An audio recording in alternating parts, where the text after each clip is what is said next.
times higher, 20 times greater. That's what the theory of disruption indicates will happen when you pursue a disruptive course. Your odds of success will be 6 times higher. Your revenue opportunity 20 times greater for your company and for you. You don't need to cope with the force of disruption. You can harness its power and unpredictability to propel you forward. And that is what I want to talk to you about this morning. I want to tell you a story. In 2005, I was working as an equity analyst at Merrill Lynch. It was my job to issue buy and sell recommendations on stocks like América Móvil, the 4th largest cellular company in the world. One day I said to a very good friend of mine, I think I'm going to quit my job. Whitney, have you lost your mind? I knew it was the right thing to do, but it was completely illogical because I was at the top of my game. I had just come back from Mexico for an investor day. As I sat in the audience with hundreds of other people, Carlos Slim, the controlling shareholder of América Móvil and one of the world's richest people, was quoting my research. He referred to me as La Whitney. I had institutions like Fidelity asking for my financial models, and when I would upgrade or downgrade a stock, it would typically move several percentage points. Not only was I at the top of my game, but getting to this place of power and respect was hard-won. 15 years earlier, I had arrived in New York with my husband so he could pursue a PhD in microbiology. As we drove across the George Washington Bridge into Manhattan, I was terrified. So many people, such tall buildings, horror stories, crime, drugs. For the first week, I wouldn't go anywhere by myself. But eventually, I had to go out of the apartment and get a job. Well, I had majored in music, so the obvious choice was Wall Street. But because I had never set foot in a business course, I had no connections and clearly no confidence, I started as a secretary working for a retail broker at Smith Barney in Midtown Manhattan. It was an exciting time to be on Wall Street. It was the era of liar's poker, of bonfire of the vanities, of working girl.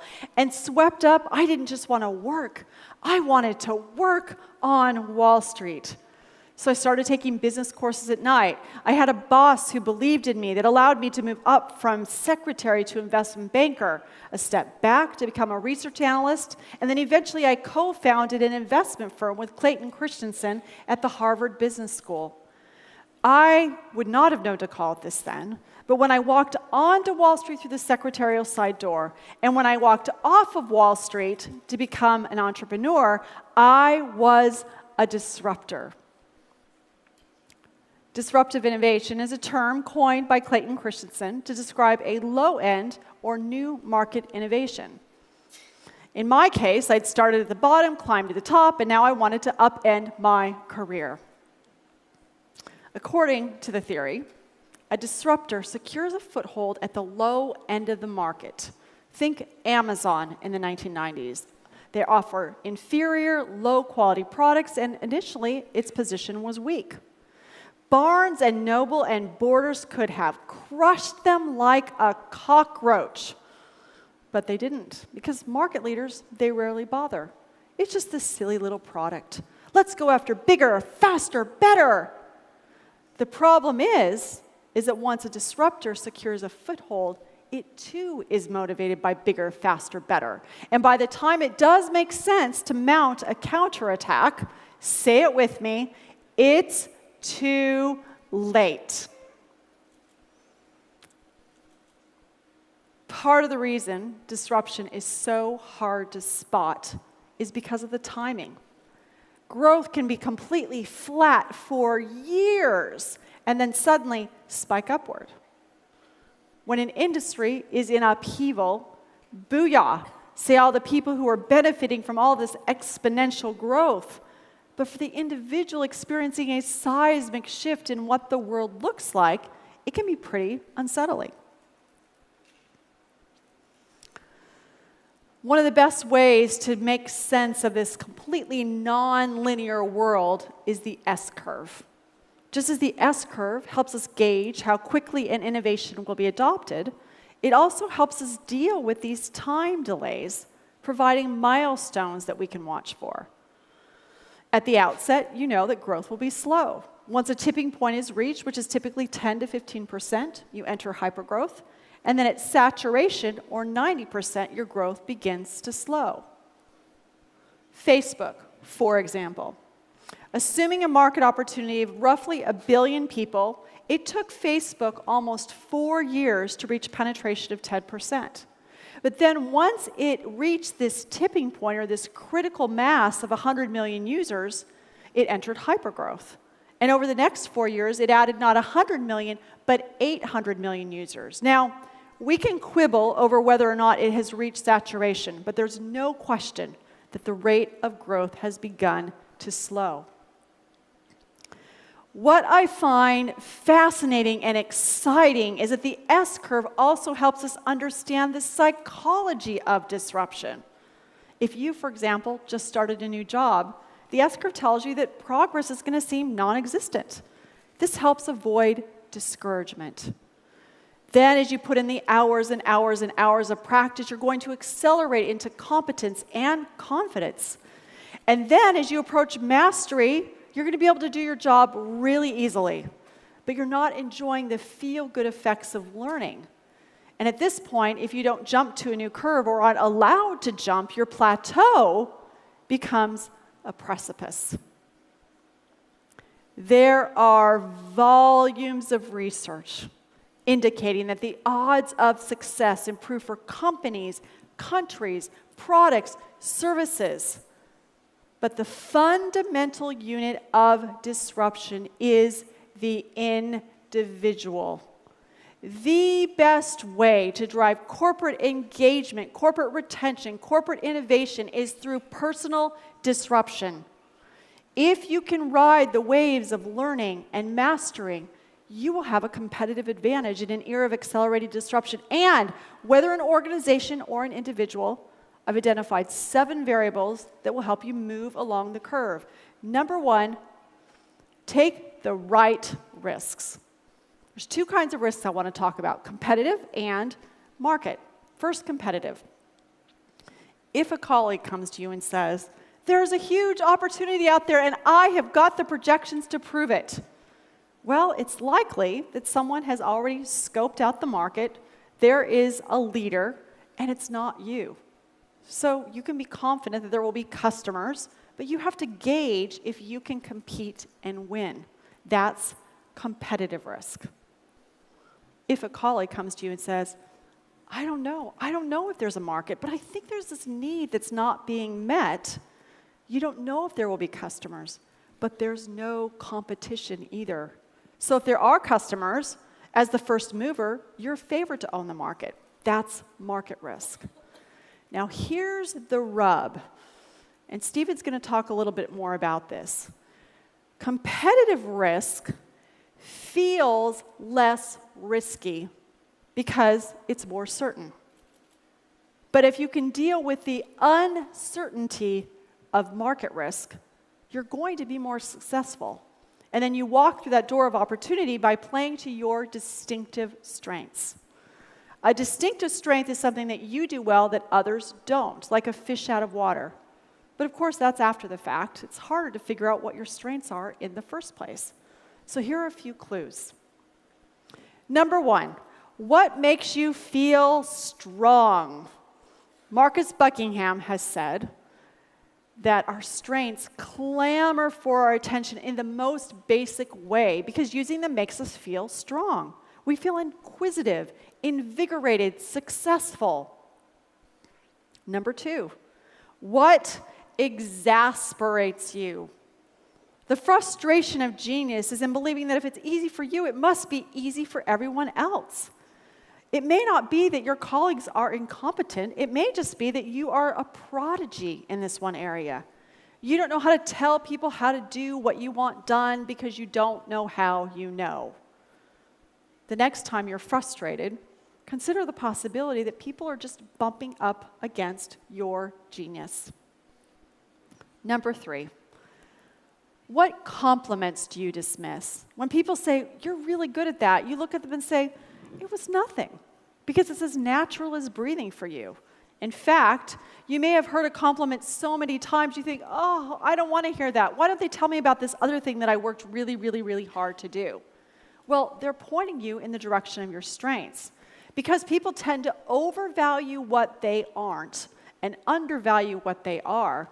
It's actually quite likely that your superpowers, like Superman, are not on your resume. And yet, if you want to successfully ride these S-curves, you need to bring your superpowers to work. Number 3, embrace constraints. Whenever you try something new, you need lots and lots of feedback. And one of the best ways to get this is to impose constraints. Skateboarders, they're some of the quickest learners in the world because they receive incredibly fast and useful feedback. Every action, every move has an immediate consequence. Did you know that Jaws came about, the success of Jaws came about because the mechanical shark that Steven Spielberg wanted to use didn't work? So he's over budget, behind schedule, and he's forced out of desperation to shoot the scenes from the shark's point of view and let the music, dun, dun, dun, dun, and our imagination do the rest. Was Jaws successful in spite of or because of its constraints? For disruptors, constraints aren't a check on absolute freedom. They're a tool of creation. Number 3, battle entitlement. The belief that I exist, therefore I'm entitled.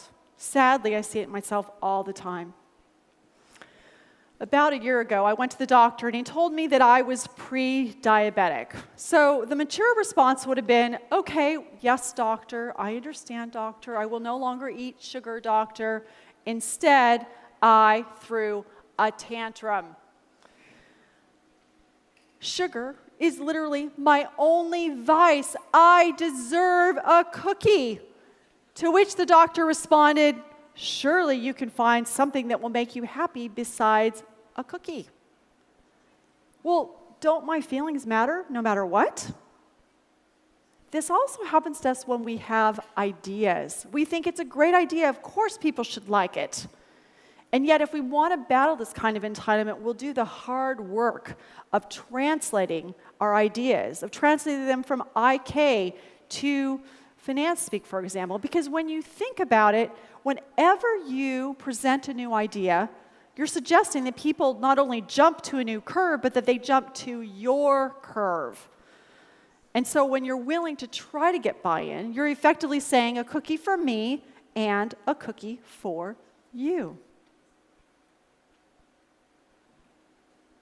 Step back in order to grow. When companies get too big, they often stop exploring smaller opportunities.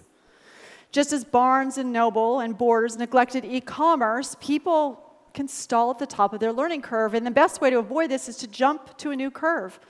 It doesn't necessarily mean you need to change jobs or that the people who work for you need to change jobs. In fact, the best performing companies are those that develop capabilities before they need them. Either way, beware the undertow of the status quo. People may like you right where you are. You may like you right where you are. But there really is no such thing as standing still. And sometimes sideways turns into a slingshot. And sometimes, too, there's failure. Whenever we try something new, there's this fantasy of a simple, linear world. You work hard and your dreams will come true, but sometimes they don't. My moments of humiliation include bombing a speech in front of hundreds of people, being fired, and backing a business that imploded.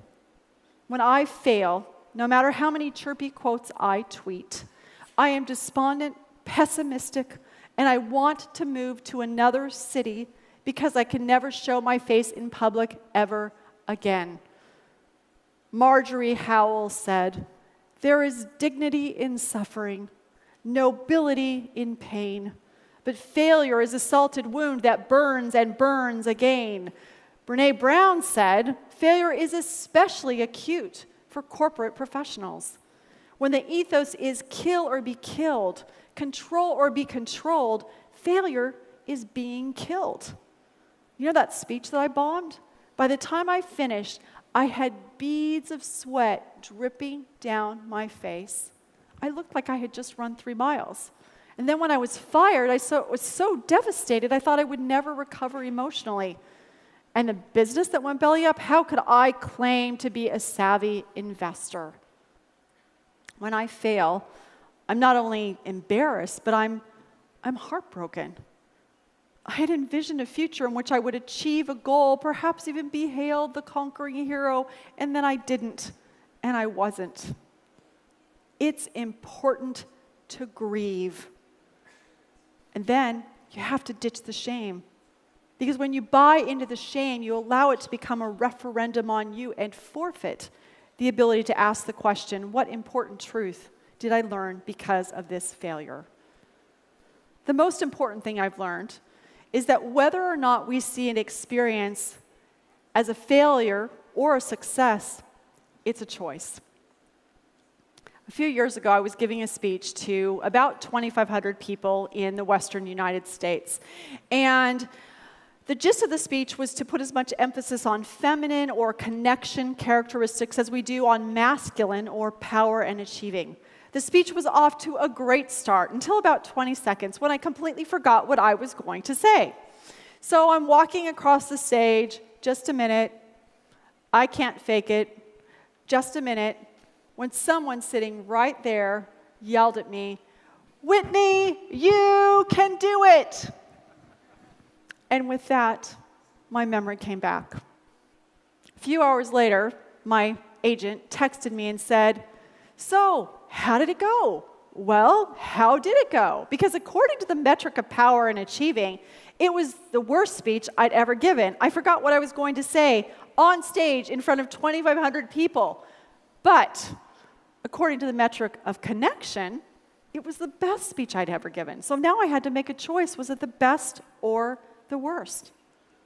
Well, I value power and achieving, so it was hard, but I eventually chose best.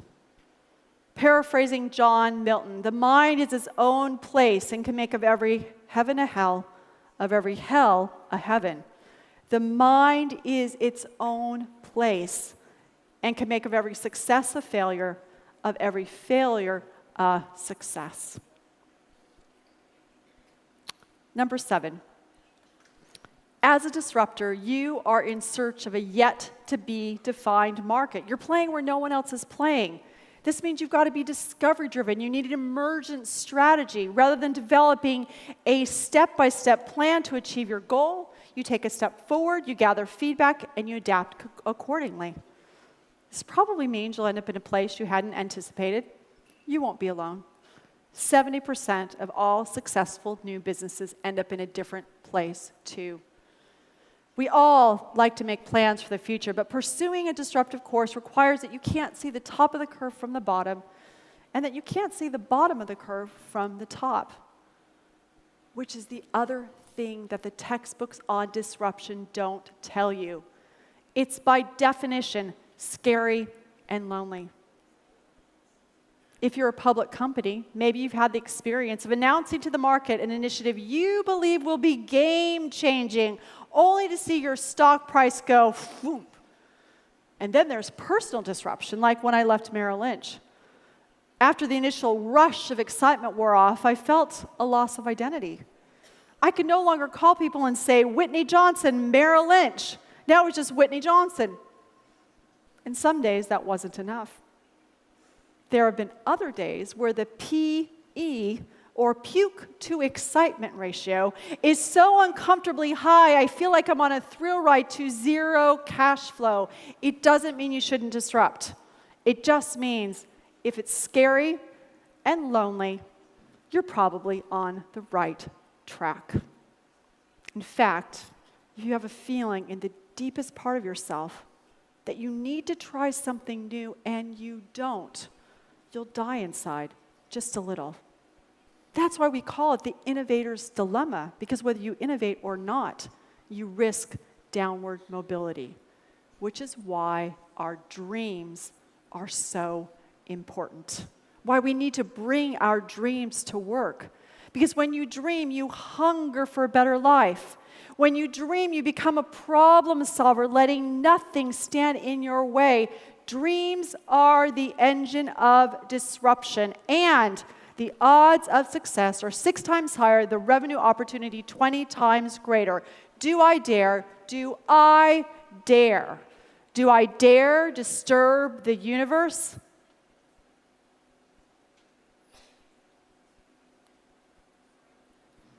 Most of us are pretty adept at doing the math around the future when things are linear. But neither business nor life is linear. And what the brain craves, even requires, is a delicious dopamine of the unpredictable. Saul Kaplan, the chief catalyst at the Business Innovation Factory, said, "My life has been about searching for the steep learning curve, swinging like Tarzan from one curve to the next, because that's where I do my best work. And when I do my best work, money, stature, and happiness have always followed." We give a lot of airtime to building and buying disruptive companies. We should. But innovation ultimately begins on the inside.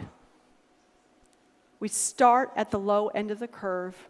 We shift into gears that will allow us to scale. And when our learning peaks, we do what all great disruptors do.